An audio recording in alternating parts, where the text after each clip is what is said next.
Praise God. Amen. Sino masaya? Amen. Tayo po pasimulan na sa ating panambahan. Iparapak natin ang ating kamay habang inaawit po natin ang awitin ito.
fellowship leaders, no, sa Pastor Greg Mitchell, and Lisa Mitchell, Pastor GC and Sis Ingrid, and Pastor Joe Campbell, Pastor Alberto, and Sis Susan Isabela. Ang ating mga missionaries sa tatlong lugar, mga regional leaders, patuloy natin itaas sa ating Panginoon. No, ang local church, si Pastor Sandy, no, sa lugar ito, ating ipagkatiwala sa ating Panginoon. Ang kanyang ministeryo, maging Sister Susan Malinaw, maging si Pastor Gitolio, Sister Karen Celes, Pastor Joel and Sister Alice Pano, Pastor Richard and Sister Ron Kaba.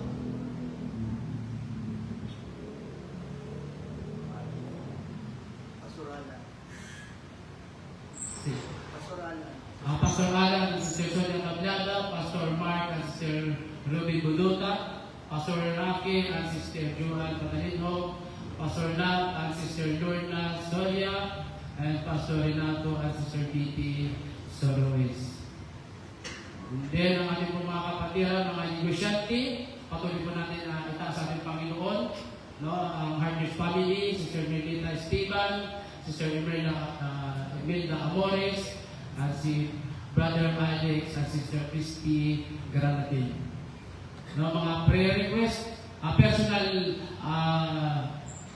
request mga kapatid, si Valentina at Sister Sinin Alsalon na sila po ay magkaroon ng anak. No, tayo po ay manalangin sa ating Panginoon, walang imposible po sa Kanya, maging sa may mga karamdaman, amen mga kapatid, si Brother Gitolio Siles Sr., Brother Leo Hidot, Sister Linda Caba sa kanyang breast cancer, Brother R.G. Navarez sa kanyang gallstone.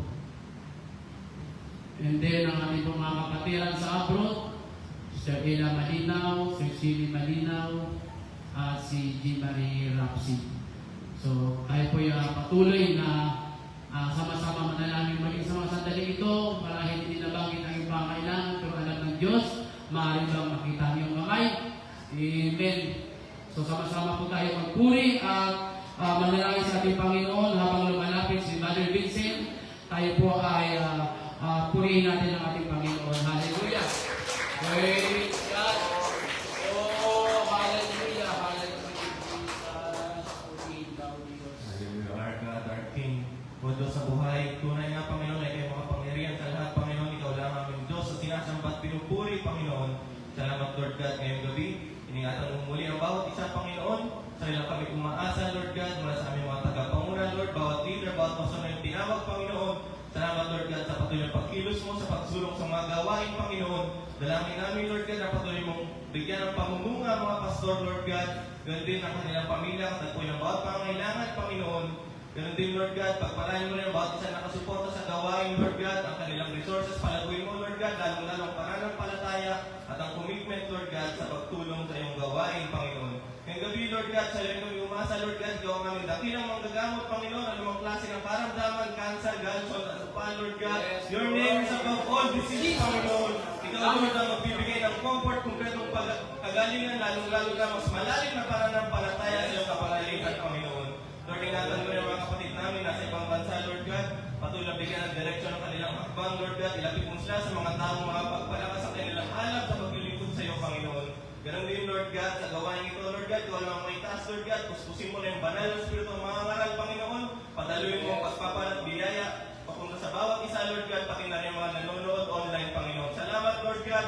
Ngayon pa lamang ilangin na namin ang pagtatapos ang gawain, Lord God, dahil namin ang pagpapalat may naitanim na mabuting bini sa aming mga puso, Panginoon. Salamat, Lord God, sa iyong kabutihan, sa iyong papuri sa pangalan ni Jesus. Amen. Tanggapin natin ang bawat isa.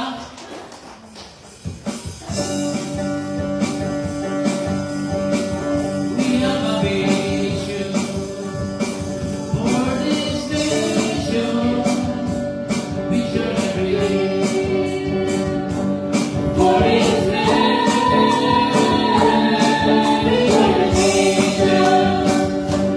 Celebration.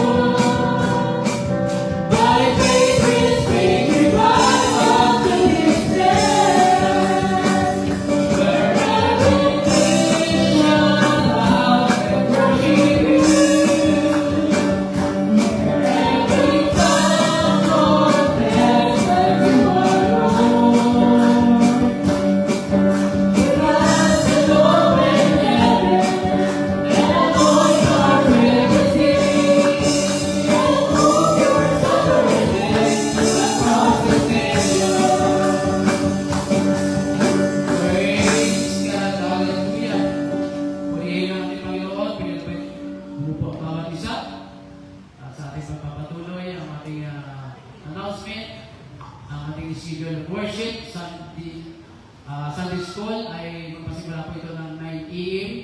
Ang Sunday morning service, 10 a.m. Sunday evening service ay 6:30 p.m. Katulad ngayon po. At ang ating Wednesday evening service, 6:30 p.m. Ang panalangin po natin lunes hanggang Sabado. At ang number ng ating pastor, andyan po sa ating TV screen. Meron po tayong katanungan, counseling, meron po tayong number dyan. June 14, Dasmariñas Church Anniversary, mayroong araw po yun, mga kapatid. Sa Dasma, yan po ang kanilang anniversary. June 19 to 21, ito po yung Monument Church opening. And then, so mga kapatid, bago po tayo lumago sa salita ng ating Panginoon, ay dako po muna tayo sa isang mahalagang gawain, ay bahagi ng pagbibigay. Amen. Ngayon, sandali mga kapatid, sino yung handang magbigay? So, kasama talaga yan sa gawain natin ng Panginoon ang bahagi ng pagbibigay. So, bago pa lahat, ay basahin pa natin sa 1 Peter chapter 5, verse 6 hanggang 7. So, dalawang verse naman po ito mga kapatid. Ayan. Kaya kayo'y magpakababa sa ilalim ng kapangyarihang kamay ng Diyos upang kayo'y kanyang itaas sa kapanahunan na inyong ilagak sa kanya ang lahat ng inyong kabalisahan sapagkat kayo'y pinagmamalasakitan niya. Amen. So, mga kapatid, ngayon sandali marahil lahat po tayo. So, ang iba hindi lang nagpapahalata pero lahat po tayo ay mayroong pagkakabalisa. Yung nag-aalinlangan ka, mayroon kang problema, mayroon kang iniisip na parang hindi mo alam kung kaya mo ba o may solusyon ba o wala. So, matawag dito kabalisahan. Marahil lang kayo makakaranas po dito mga kapatid. So, ito po yung napili kong verse kasi sabi yung sabi dito kailangan ilaga. So, kailangan natin ipagkatiwala sa ating Panginoon. Kasi wala tayong magagawa, wala tayong ibang malapitan kundi ang ating Panginoon Diyos lamang Marahil hindi tayo pare-pareha sa sistema kung estado ng buhay sa pinagdadaanan sa salitang kabalisahan. Pero naniwala ko kapatid na tayo dumaraan dito. Alam mo yung halimbawa na lang yung kalusugan mo, nababalisa ka na iniisip mo, ito ba ay gagaling? Makarecover ka pa ba? O di kaya sa pag-aaral, mga kapatid, sa iyong anak, mapatapos mo ba ito? O ikaw, isang estudyante na iniisip mo ba, makagraduate pa ba ako? So mga kapatid, marami tayong pinagdadaanan sa iba-ibang sistema ng buhay. Pero ang sabi dito mga kapatid, kailangan pagkatiwala mo sa Diyos. Ilaga mo sa Panginoon. Ano po yung connecta dito sa pagbibigay? Alam mo mga kapatid, hindi lamang physical, hindi lamang lakas, talent, yung bibigay namin sa Panginoon. Sabi na, kasama dito yung financial. So, kasama dito yung nananalapit natin ibibigay, ipagkatiwala natin sa Panginoon. Kasi, alam ko, karamihan dito na nababalisa dahil sa salitang kakapusan. Yung kawalan financial, alam niyo po mga kapatid ko bakit ito na-share dahil alam niyo naman galing kami sa bakasyon. Iksian na lang. So, mga kapatid, pag nagbakasyon na lang sa isang lugar, lalo na sa mahal mo sa buhay, magastos talaga. So, kabila-bila yung gastos namin kasi sa side ng sister-in-law sa side ko.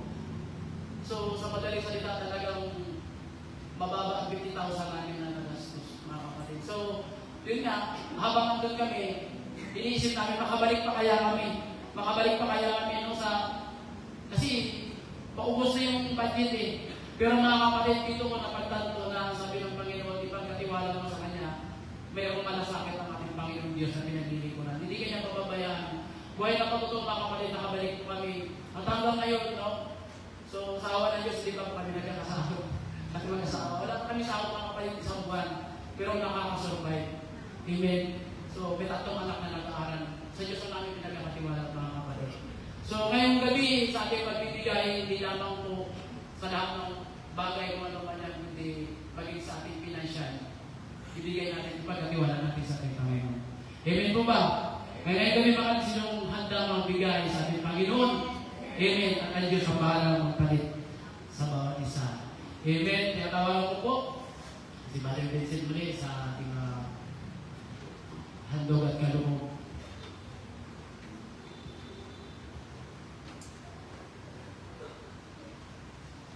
Panginoon Diyos, salamat sa pribilehyo ito, Lord God, patuloy maging kabahagi sa pagsulong ng gawain. Panginoon, tunay nga, O Diyos, Ikaw ang buhay na Diyos ang hindi nagkukulang anuman ang sitwasyon, Panginoon. Kaya pagpalain mo, Lord God, ang bawat isang kahit ano rin ang sitwasyon ay patuloy na tumutugon at bibigyan ng may pananampalataya at kasiyahan sa pangalan ni Jesus.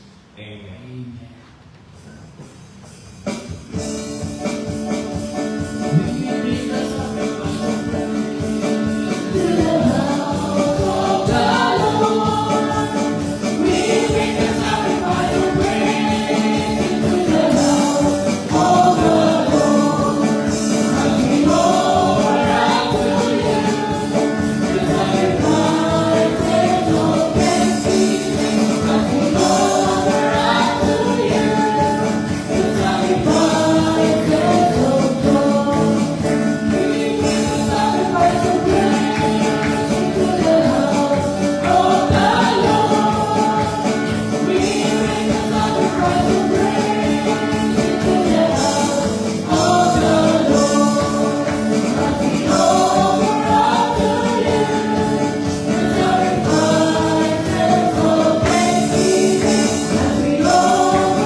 Ngayong gabi, sinamahanda na makinig sa salita ng Panginoon Diyos.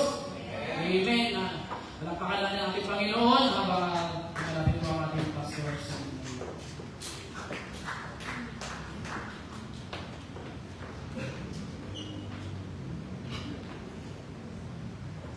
Amen. Ngayon po ang unang panambahan sa Muñoz, Nueva Ecija. Pwede bang paki-plus muna para makita natin. So, sa susunod po na Friday and Saturday ay meron pong impact team at ang grupo ng Laguna, sila naman ang pupunta ron para tulungan yung ating church doon sa Muñoz at yun din yung ating pong grand opening.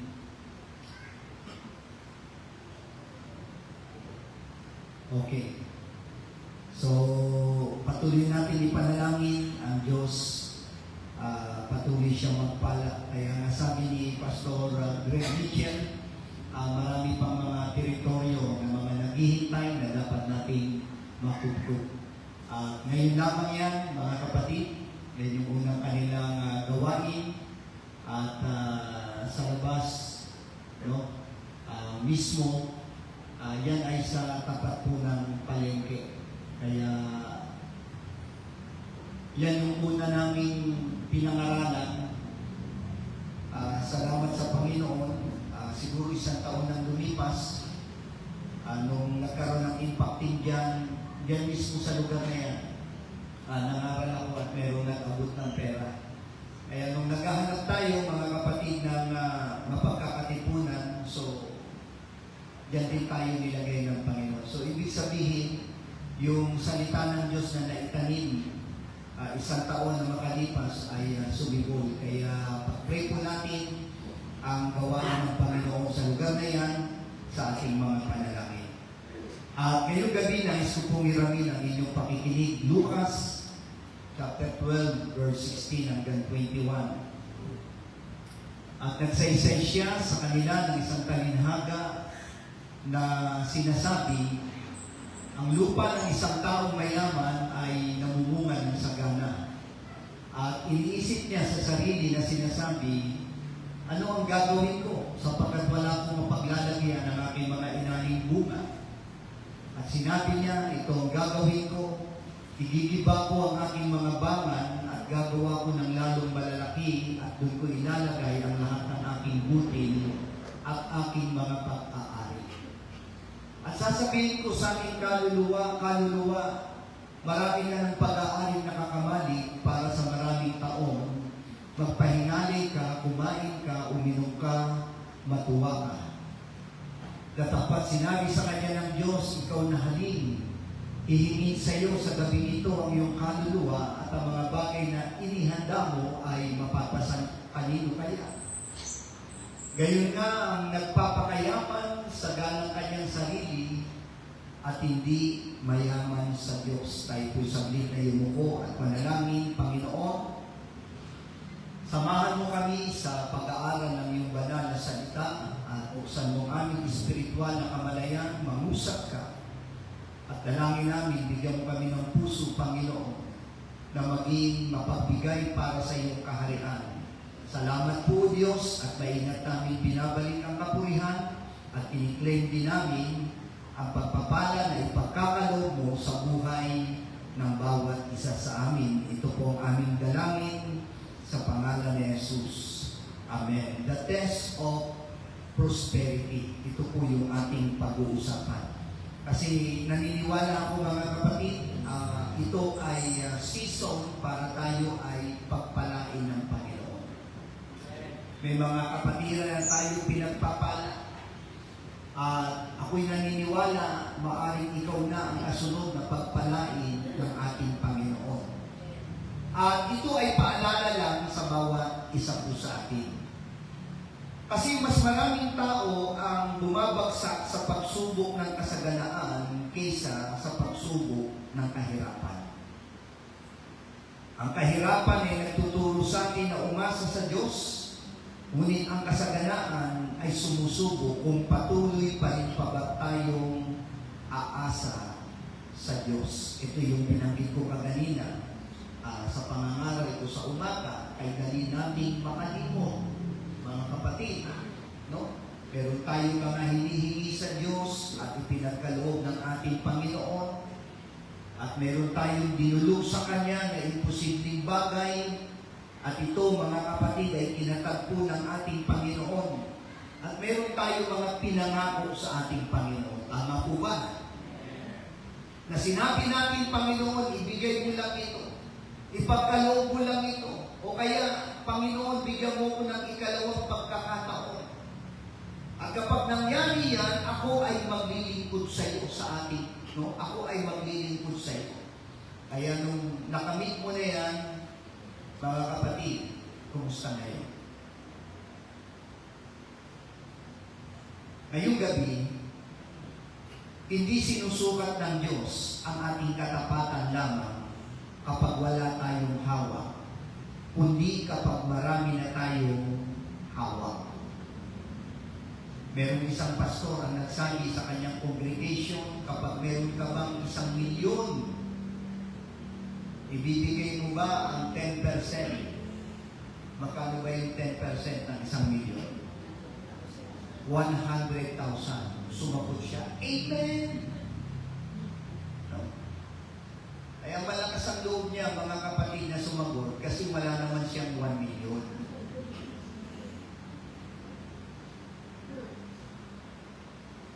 Kaya una natin pag-usapan ngayong gabi, prosperity tests our gratitude.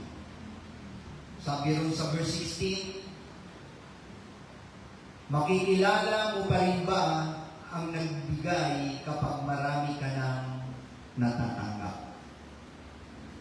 Sabi roon, ang bukirin ng isang taong mayaman ay nagbunga ng sagana. Maraming tao ang nakarating sa tagumpay, ngunit pagdating sa dulo ay natuklasan nilang nakasandal pala sila sa maling pader. Meron lang akong ipapakita, mga kapatid. Connected ito sa ating pong first point.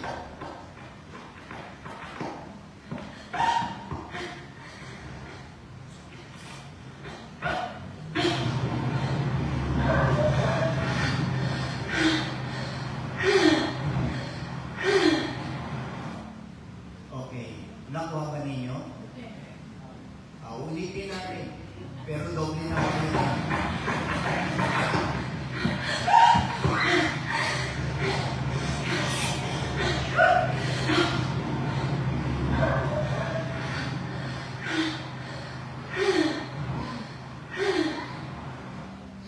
Yan.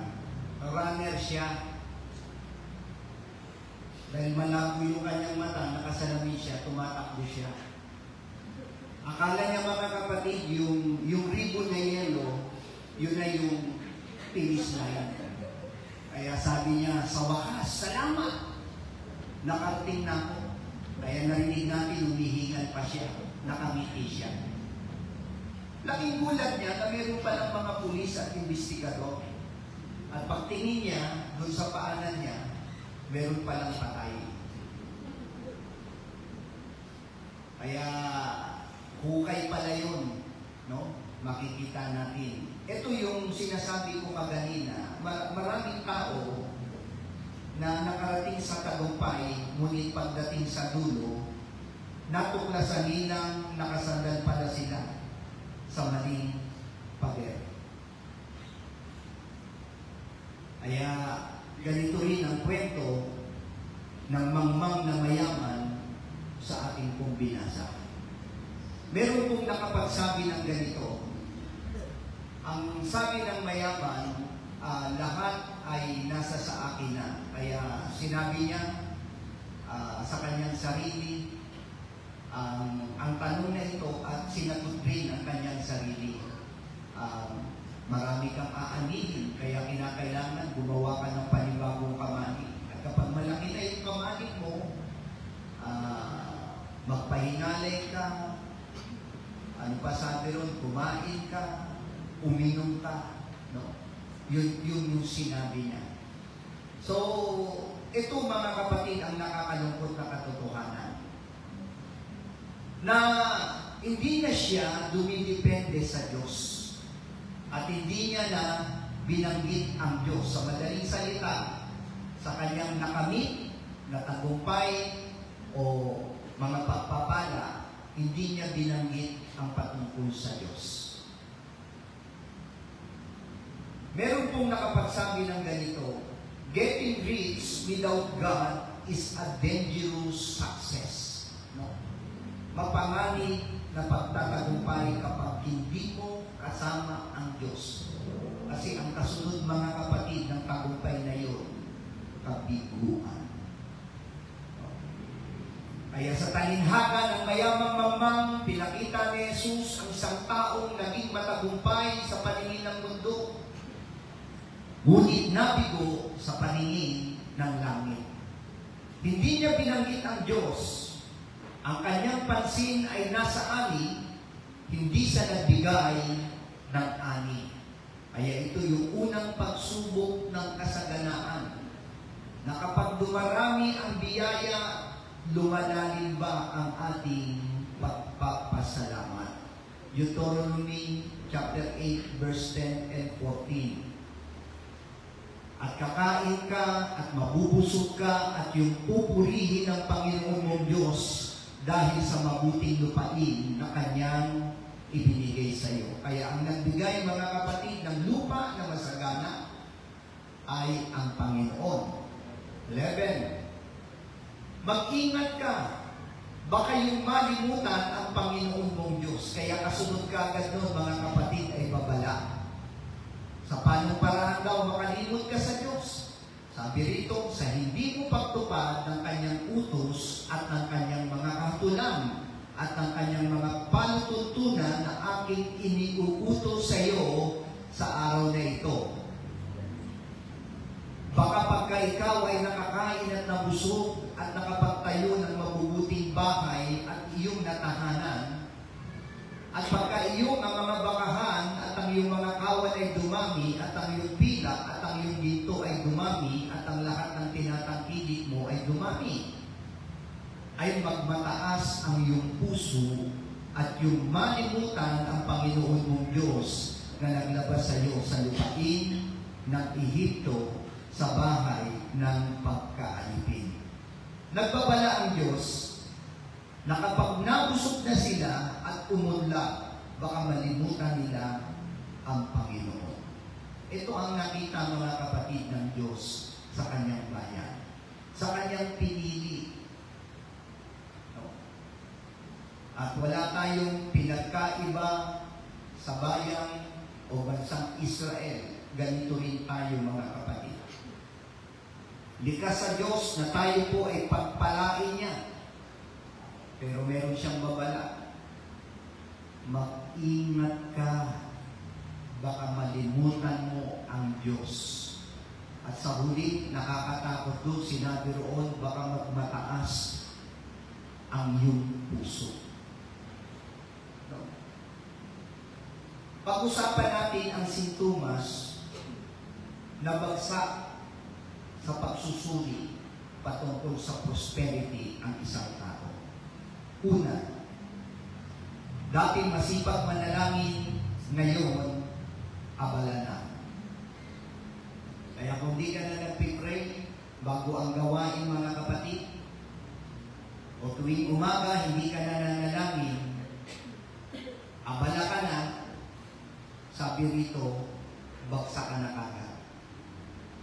Pangalawa, dating masigasig ka sa gawain, ngayon komportable ka na.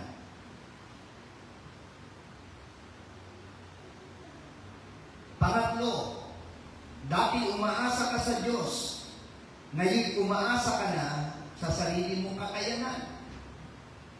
Kaya para doon sa mga mature Christian, ang tunay na maturity ay hindi lamang marunong humingi ng pagpapala, kundi marunong din magpasalamat sa bawat pagpapala. Yung binanggit ko kaganina na taga Dasmariñas, matagal na yung may utang sa kanya na hindi binabayaran. Kaya sabi ni Sister Joanne, meron tayong prayer and fasting kasi nga anniversary nila ngayong linggo. Kaya sabi niya, sumama ka. At kung meron kang gustong ipanalangin, isama mo to sa prayer request. Kaya mga kapatid, pagkatapos nilang magayuno at manalangin, sumagot kagad ang Panginoon. Isipin mo, yung may utang sa kanila na 50,000 na matagal nang hindi nakakabayan, binayaran sila.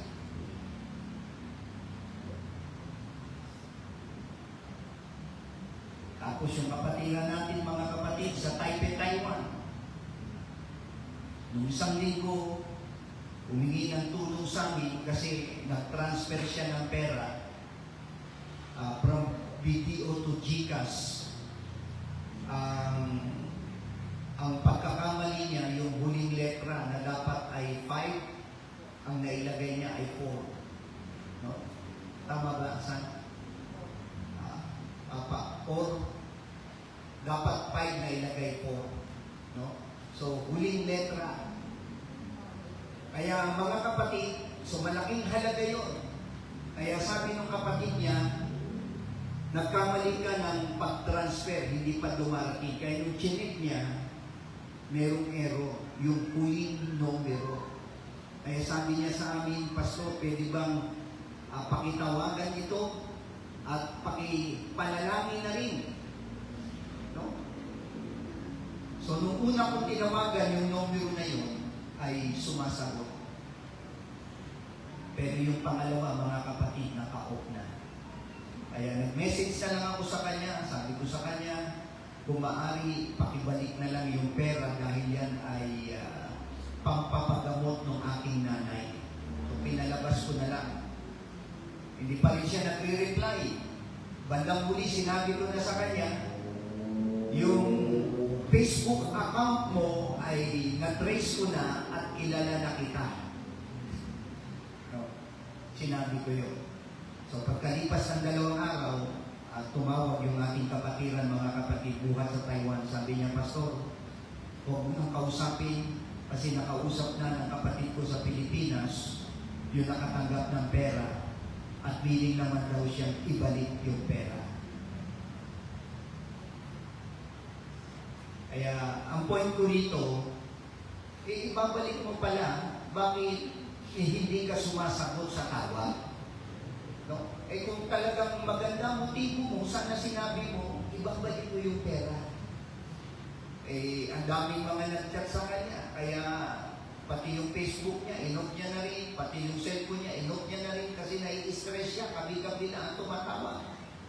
Eh, sabi niya, ibabalik na lang natin, no? Para matapos na ang lahat ng ito. Mga kapatid, ito yung sinasabi ko. Malaki ang nagagawa ng panalangin. At alam ninyo mga kapatid, nung tinugon ng kapatiran yung kanyang kahilingan, alam ninyo, isa siya sa sumuporta sa church natin sa Dasma. Kaya binigyan niya ng bahagi ang gawain ng Panginoon nung na-recover niya yung pera.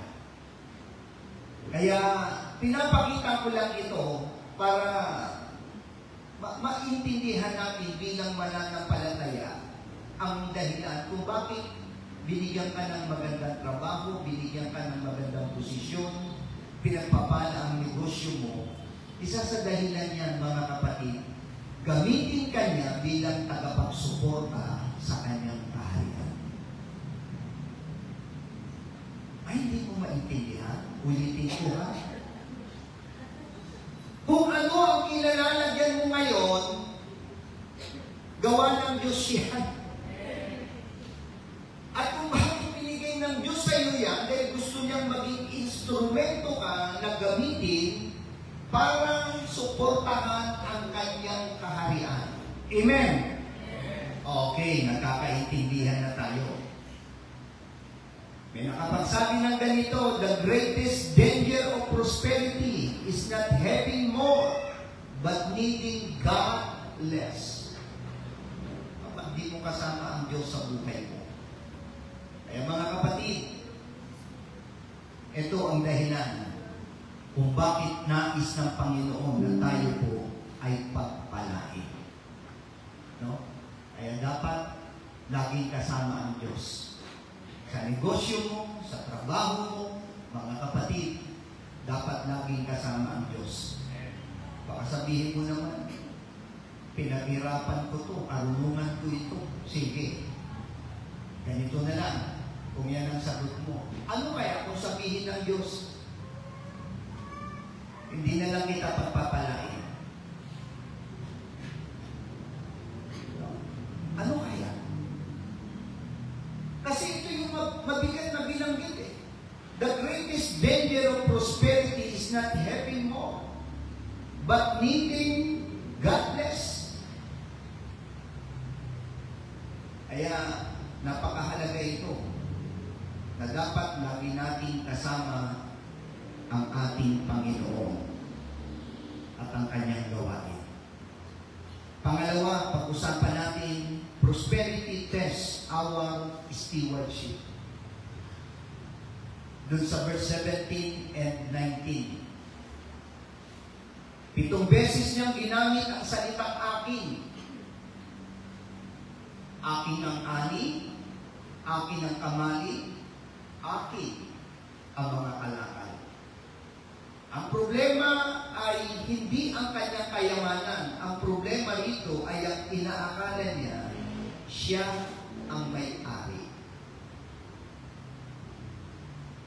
Kaya ngayong gabi, ituturing mo rin bang pag-aari kung anong meron ka, edukasyon, trabaho, titulo, anak buhay, negosyo, o sasabihin mo, katiwala lang ako ng Diyos. Alin dun sa dalawa? Ang katotohanan, ngayong gabi, hindi tayo owner. Tayo ay steward lang.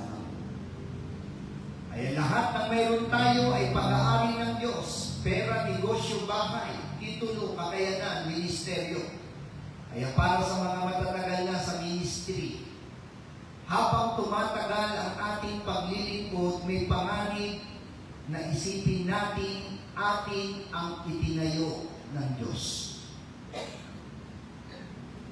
Kaya sabi dito, ngunit ang lahat ay sa Kanya.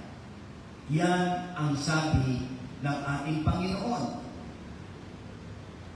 At At may nakapagsabi pa ng ganito, God blesses us not to increase ownership, but to enlarge stewardship. No? Bakit tayo pagpapalain ng Panginoon? Sapagkat gusto ng Diyos na palawakin pa ang iyong pamamahala. Hindi raw yung dahil tatanggap ka pa. Meron ka na ay tatanggap ka pa. Kundi ang sabi rito, gusto ng Diyos, pamahalain mo pa ang malaking pamamahala na meron ka. Kaya isipin mo ito, ang hinahanap ng Panginoon ngayong gabi ay katiwala. At ang sabi ng banal na kasulatan, kapag nakapasa ka bilang steward, bilang katiwala ng ating Panginoon, ang tawag sa iyo ay good steward.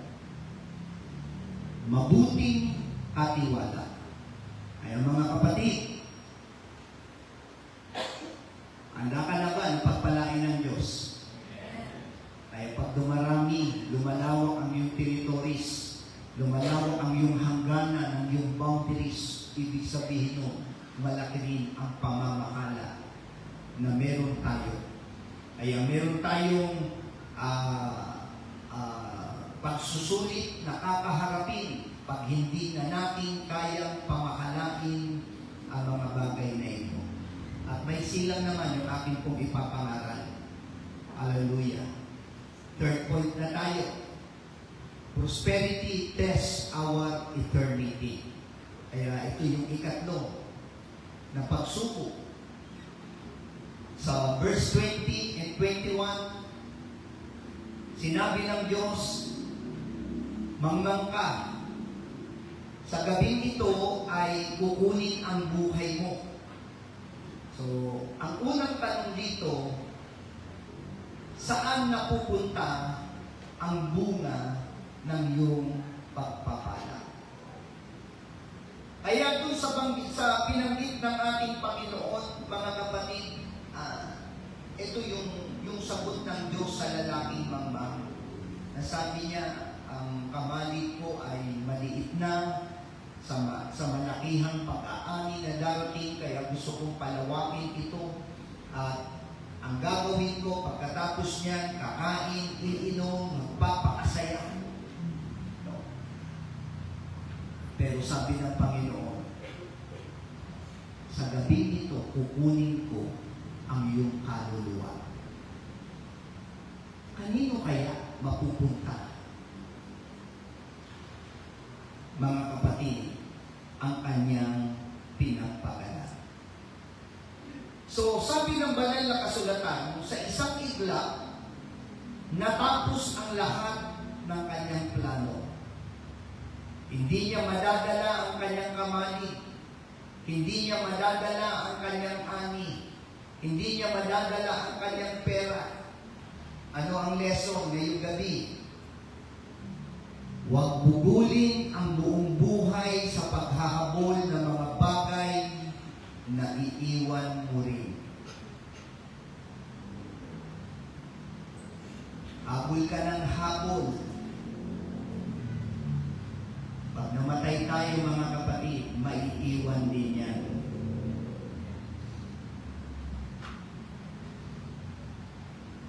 Ano ang sabi ng salita ng Diyos?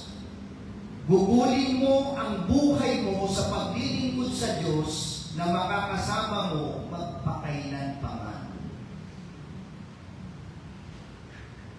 Kaya tama yung ginagawa mo kapag may pagtitipon. Nandirito ka, nasa paglilingkod ka. Tama ang ginagawa mo na nagpapagamit ka ng buhay sa ating Panginoon. Kung sinasabi nila, mali ang ginagawa mo, sa paningin ng Diyos, tama ang ginagawa mo. Kasi alam natin, isang araw, lahat ng ating pinagpagalan, lahat ng ating itinundar, mga kapatid, may iiwan yan. Hindi mo madadala yan. Baka maging problema niya. Yung mga maiiwan, mag-away-away pa. Kanino mapupunta yung bahay? Kanino mapupunta mga kapatid? Yung Arenola, oo. Pero ginto,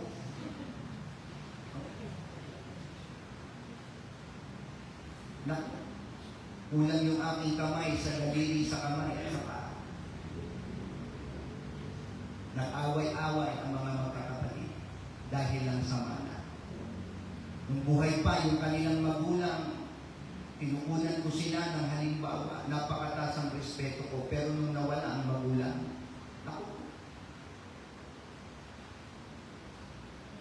hindi na rin maganda kanilang patutuo. At dinalayo ng kanilang mga anak hanggang ngayon, away ng mga magulang nakisali pati ang mga anak. Nakakalungkot. Kaya ngayong gabi, ang tanong, ano ang naipundar niya para sa walang hanggan? Ang sagot, wala. Yung kanyang investment ay puro dito sa lupa. At wala doon sa sangkalangitan. Kaya bilang mga Kristiyano na sinasabi mong matagumpay ka, ngunit kakaunti ang bunga mo sa kaharian, tandaan po natin, ang hinahanap ng Diyos ay yung pang walang hanggan, eternal. Kaya kung anong meron ka ngayon, testing lang ng Diyos yan. Kaya dapat ipasa mo. Yan ang ibig sabihin niya. Kaya ngayong gabi, sinabi ng Panginoon, ang mayaman, ang tunay na mayaman, mga kapatid, ay nakikita sa Kanya. Binanggit rito ang huling tulata, no? Hindi mayaman sa Diyos. Yan. Gayon nga ang nagpapakayaman sa ganang kanyang sarili. Yan. Tingin niya, mayaman siya. Sabi nito, hindi mayaman sa Diyos. Mga kapatid, babalik rin natin ito. Paano mo makikita na ang taong ito ay mayaman para sa Diyos? Ito po mga kapatid, yung tunay na sukatan. Kasi may bunga sa kanyang kaharian. Una, ilang iglesia ang naitayo. Kapag sinabing ilang iglesia ang naitayo, kasama rito mga kapatid yung mga sumusuporta o yung mga supporters. Ito yung vision ng ating pong fellowship, mga kapatid. No? Small group lang tayo. At ang principle ng ating fellowship ay independence. Na ang ibig sabihin nito, tumatayo sa sarili niyang paa. Kaya hindi tayo nangihingi ng mga donasyon sa Amerika, sa Korea, sa Mumbai. No? At kahit marami tayong mga kaibigan, mga kapatid, na mga nasa gobyerno, hindi tayo nagsusulisit. Kung tutuusin, pwede natin i-request kay DPWH engineer. Isang maleta lang yan.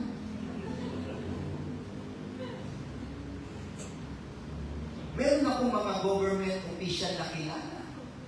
Mga mayayaman, hindi lang mayayaman, mga bilyonaryo. Pero hindi ako humihingi ng solicitation sa kanila.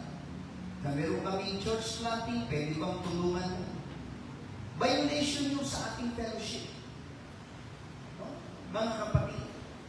Pero doon sa mga mananampalataya na sumusuporta sa church planting, ito yun. Mayaman ka sa gawain ng Diyos. No? Kasi ang itinayo mo o yung ipinatatayo mo, church, kaharian ng Diyos ang ipinapatayo mo. Kaya huwag kayong manghinayang, ha? At huwag rin kayong tatanggi pag hinamon kayo na sumuporta pagdating mga kapatid sa church planting. Tumulong kayo. Pangalawa, ilang manggagawa ang nasuportahan.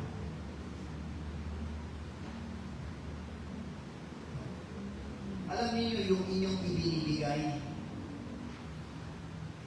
Ito ho, kumakalat ito. Iipunin natin sa loob ng isang buwan yung ating pong church income at pagkatapos yung 10% po nun ay ipapadala natin sa Mother Church sa Mandaluyong. Ang tawag doon tithing. No? Kaya yung church natin ay nagtatites, mga kapatid, sa Mandaluyong. Okay. So, ang Mandaluyong naman, meron silang mga sinusuportahan. Kaya pag may conference, ang ibig sabihin niya, merong church planting. Mga kapatid, kapag meron pong itinanim na iglesia, o kaya merong pinadalang misyonero, hindi biro-biro yung gastos niya.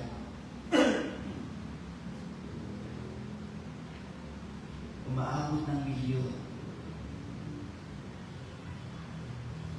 Pero tignan ninyo, yung iyong ibinigay, malayo na ang nararating. No? Pag may narinig kayo ng mga nagre-report sa conference, mga Vietnamese, Laotian, Tagalaos, no? Anong panig pa, mga kapatid, may bahagi kayo ron. Sabi ko, may bahagi. May bahagi kayo ron. Hindi nga, Pastor. Oo nga. Nabibilaukan ako eh. Ano lang tayo, imbuto lang tayo, pinaparaan natin doon. No? Kaya ikagalak mo kapag meron pong mga workers, mga manggagawa, mga kapatid na willing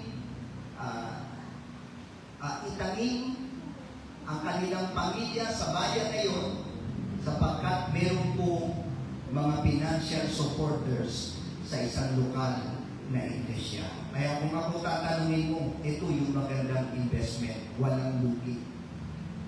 Kasi ang nabibuild up mo, lingkod ng Diyos. No? Yan. Lingkod ng Panginoon. Pangatlo, ilang kaluluwa ang naaabot. Yan. Kaya nga merong passage sa Bible, aanhin mo ang kayamanan, o maangkin mo man ang yaman ng buong sanlibutan, kung mapapahamak naman ang iyong kaluluwa. So, kung itutumbas mo, mga kapatid, yung yaman ng sanlibutan sa halaga ng kaluluwa ng isang tao, hindi kayang pantayan. Pero, ito yung katotohanan ng pinapakita. Kapag merong naliligtas, at yung naligtas na yun, nagpapatuloy, at yung nagpapatuloy na yun, nagpagamit ng buhay at maging pastor. Yan. Diba? Ito yung dapat nating ikagalak.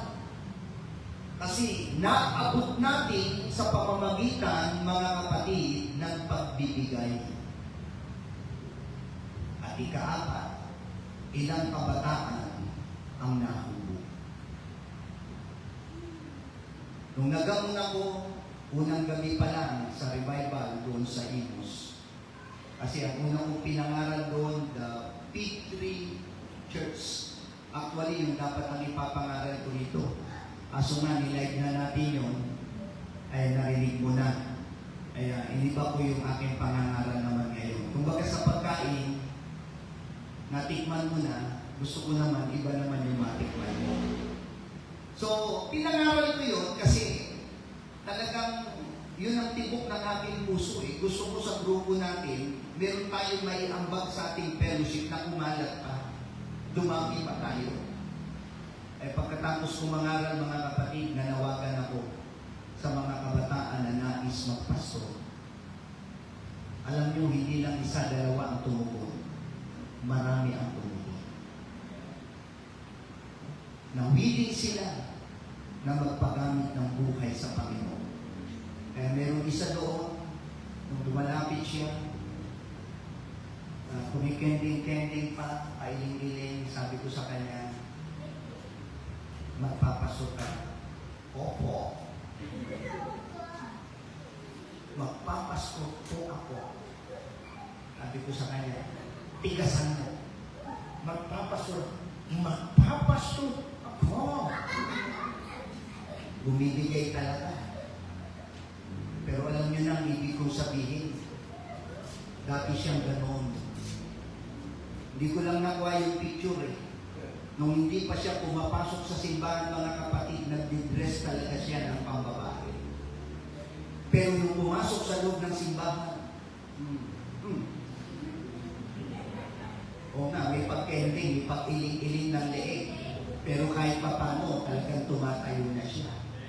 O, naninindigan. Lalaki ako.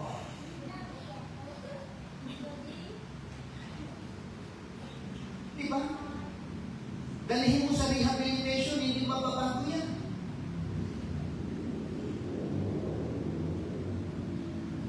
Hindi rin kayang baguhin ng mga magulang niya. Pero tignan ninyo, mga kapatid, kaya baguhin ng Diyos. Yan na lang ang tignan ninyo. Ilan ang tumugon? Ilan yung mga nagpagamit? Ilan yung mga nagpapahugot ng buhay sa ating Panginoon? Sa madaling salita, kaya nabanggit ko ito, ang church, mga kapatid, magastos ito. Pagkatapos natin magbigay na naman. Tama! Para malaman ninyo kung saan napupunta ang ating pong ibinibigay. Kaya sabi sa Luke 12:21 sa ating binasa, hindi mayaman sa Diyos ang lalaking mangmang na ito. Ang tawag rito ay huling pagsusulit ng kasaganaan. Isipin mo yung ibig sabihin, nung una pa lang pala, hindi kagad siya pinatulan ng Diyos. Nung dumating sa kanya ang kasaganaan, hindi kagad pinutol ng Diyos ang kasaganaan. Tuloy-tuloy pa pala ang kasaganaan. Tignan niyo kung paano mabihaya ang Diyos. Na binibigyan pa siya ng pagkakataon. Maalala mo naman ako, siguro sabi ng Panginoon. Kaya lalo siyang pinapasagana ng Diyos, parang sinasabi ng Panginoon, maalala mo na ang nagbibigay na yan, ako. Pero talagang mga kapatid, hinirohan na ang kanyang butihi. Napakatigas na ang kanyang kalooban. Ang kanyang Diyos, ang sabi ng banal na kasulatan, ay ang material na bagay at wala na siyang panahon sa mga espiritual na bagay. Ang isip niya, magpapakayaman pa siya. Mayaman na siya, magpapakayaman pa siya.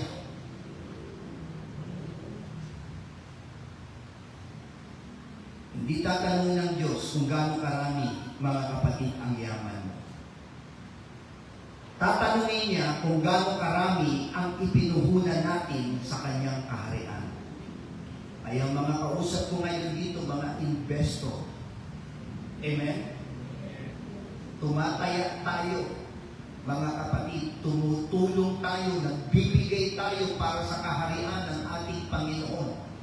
Nabanggit ko ito para maging isa yung ating isipan na walang pagdududa. Mga kapatid, at walang pagmamakasarili sa buhay natin. Kaya may nakapagsabi na ganito, the richest person in heaven may not be the one who earned the most on earth, but the one who invests the most of eternity. Ay paghandaan mo, mga kapatid, yung mga bagay na pawalang hanggan. Ay sa aking pagkatapos, the three tests of prosperity. 1, gratitude test. Nakikita mo pa ba ang Diyos sa likod ng pagpapala? 2, stewardship test. Itinuturing mo ba pag-aari o ipinagkatiwala ka lamang o pinagkatiwala lamang sa iyo yan? 3, eternity test. Ang iyong pagpapala ba ay nagbubunga para sa kaharian ng Diyos? Kaya wag lamang maging tanggap tayo ng pagpapala, dapat maging daluyan din tayo ng pagpapala. Kapag pinalaki ng Diyos ang iyong ani, palalakihin mo rin dapat ang iyong bahagi sa kanyang gawain. Kapag pinalawak ng Diyos ang iyong impluensya, palawakin mo rin ang iyong pamumuhunan sa kaharian. The ultimate test of prosperity is not how much God puts into your hands, but how much He can trust through your hands. Mapagkakatiwalaan ka ba kapag nasa kamay mo na? Kaya ang tunay na tagumpay ay hindi yung magkaroon ka ng full barns, kundi ang marinig balang araw ang tinig ng Panginoon na sasabihin sa iyo, mabuti, tapat, na alipin. No? Yun yung isa sa pinaka masayang tinig na maririnig natin sa sangkalangitan na sasabihin sa iyo ng Diyos, approve ka. No? Approve ka. Sabihin mo, Lord, hindi ako deny. Yes, approve ka. Hallelujah. Kaya merong test, meron tayong pagsasanay. Amen? Palapakan natin ang Panginoon. Hallelujah. Kayo po ay tumayong lahat.